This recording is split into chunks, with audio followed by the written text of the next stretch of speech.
Day 1 of 75 hour challenge. So ஆரம்பிக்கலாமா? So காத்தால ஒரு 10 மணிக்கு எழுந்தேங்க. ஏன்னா தூங்குந்தே ஒரு 6 மணிக்கு தான். எழுந்தோடனே 1 லிட்டர் தண்ணி மடக்குன்னு குடிச்சிட்டேன். ஏன்னா வெறும் வயிற்றில் தண்ணி குடித்தா நல்லதுன்னு சொல்லுவாங்க.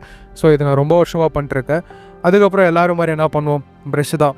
ஸோ அப்படியே ப்ரஷ் பண்ணுறக்கும் போது அப்படியே நிறையா தாட்ஸ் ஓடிட்டு இருந்துச்சு. அதுக்கப்புறம் அப்படியே லிஸ்டின் போட்டு வாயை கொப்பளிச்சுட்டு அப்படியே ஃப்ரெஷ்ஷப் ஆகிட்டு என்னடா பண்ணலாம் அப்படின்னு ரூமில் யோசித்து போய் பார்த்தேன். என் ரூம் பார்க்க ரொம்ப கேவலமாக இருந்துச்சு. எனக்கே அசிங்கமாக இருந்துச்சு. இந்த ரூம்லடா நான் இவ்வளோ நாளாக இருந்தேன்ற மாதிரி. சரி, ஒரு புது சேலஞ்ச் எப்படியோ ஸ்டார்ட் பண்ணிட்டோம். இந்த சேலஞ்சை வச்சு நம்ம சரௌண்டிங்கில் க்ளீனாக வச்சுக்கலாம். இது ஒரு ஹேபிட்டாக க்ளியர் பண்ணலான்ட்டு என்ன பண்ணேன்னு பார்த்தீங்கன்னா, first the clean up process அப்படின்னு சொல்லலாம். ஸோ ஃபர்ஸ்ட் என் மெயின் டேபிள் இருக்குது பார்த்தீங்களா, அப்போ தான் ஃபர்ஸ்ட் க்ளீன் பண்ணிருந்தேன். ஸோ அப்படியே க்ளீன் பண்ணுறம்போது பார்த்தீங்கன்னா எனக்கு இந்த WWF கார்டு கிடச்சிச்சு. இந்த கார்டு எவ்வளோ பேருக்கு ஞாபகம் இருக்குன்னு தெரில, பட் என் சைல்டுஹுட் இதுதான் ரொம்ப மெமரபுளாக இருந்ததுன்னு சொல்லலாம். இது கூட இப்போ கூட என்கிட்ட இருக்குது. ஸோ இது அப்பப்போ நாங்கள் ஃப்ரெண்ட்ஸ் எல்லாம் நிறைய பேர் வரும்போது நாங்கள் இதெல்லாம் வச்சு விளையாடுவோம்னு சொல்லலாம். ஸோ ஃபர்ஸ்ட் அந்த டேபிள் க்ளீன் பண்ணும்போது எப்பா முடிச்சிட்டோம்ல, அப்படியே திரும்பி பார்த்தா புக்ஸ் அவ்வளோ கேவலமாக இருந்துச்சு. ஸோ அதெல்லாம் அப்படியே ஒன்றா எடுத்து க்ளீன் பண்ணிருந்தேன். இந்த புக்கு பார்த்தீங்கன்னா the hard things about hard things. இதை பிரிண்ட் அவுட் எடுத்து ஆல்மோஸ்ட் ஒரு 4 மாதம் ஆச்சு. இன்னும் ஒரு பேஜ் கூட படிக்கல. அதுக்கப்புறம் திங்க் அண்ட் க்ரோ ரிச், இந்த புக் வாங்கி ஒரு 4 வருஷம் மேலே இருந்திருக்கோன்னு நினைக்கிறேன்.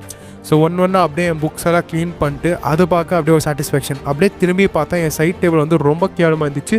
இது பார்த்தீங்கன்னா என்னோட கருங்காலி மேலே பிஞ்சிடுச்சு, சரி பண்ணோம். அதனால் அது ஒரு பாக்ஸில் போட்டு எங்கள் அப்பா கிட்ட கொடுத்துட்டேன். அதுக்கப்புறம் பார்த்தீங்கன்னா ஒன்று அந்த சைட் டேபிள் க்ளீன் பண்ணிட்டேன். அதுக்கப்புறம் பார்த்தீங்கன்னா இது என் கோக் கேன் கலெக்ஷன். ஸோ ஃபைனலாக அந்த ரூமெல்லாம் க்ளீன் பண்ணிட்டு பார்க்கும்போது செம்மையான ஒரு சாட்டிஸ்ஃபேக்ஷன் சொல்லலாம். ஸோ அப்படியே திரும்பி பார்த்தா ஒரு சேர் ஃபுல்லாக துணி இருந்துச்சு. சரி, நம்ம எப்படியோ வீட்டில் தண்டமாக தான் இருக்கோம், எப்படியோ எக்ஸாம் ஹாலிடேஸ் தானே, சரி இதெல்லாம் மடித்து வைப்போன்னு அப்படியே மடித்து வச்சுட்டேன்.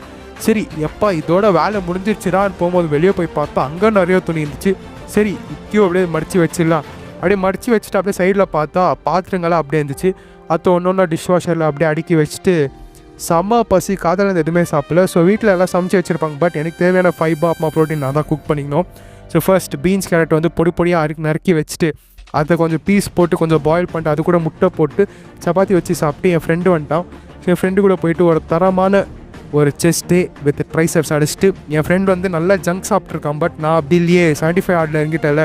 ஸோ ஒரு பைனாப்பிள் ஜூஸ் அப்படியே வித்தவுட் சுகர் அடித்தேன். குடிக்க நல்லா அப்படியே துவர போகிற மாதிரி இருந்துச்சு. அது குடிச்சிட்டு கொண்டார ஐட்டம் மேலே நானும் என் ஃப்ரெண்டு போயிட்டு second work out split 45 minutes outer work out ஒரு வாக்கை முடிச்சிட்டு அப்படியே தண்ணி ஆல்மோஸ்ட் குடிச்சு முடிச்சிட்டோம். அதுக்கப்புறம் பார்த்தீங்கன்னா இந்த புக்கை படிக்க ஸ்டார்ட் பண்ணிட்டேன். 10 pages ஆஃப் புக்.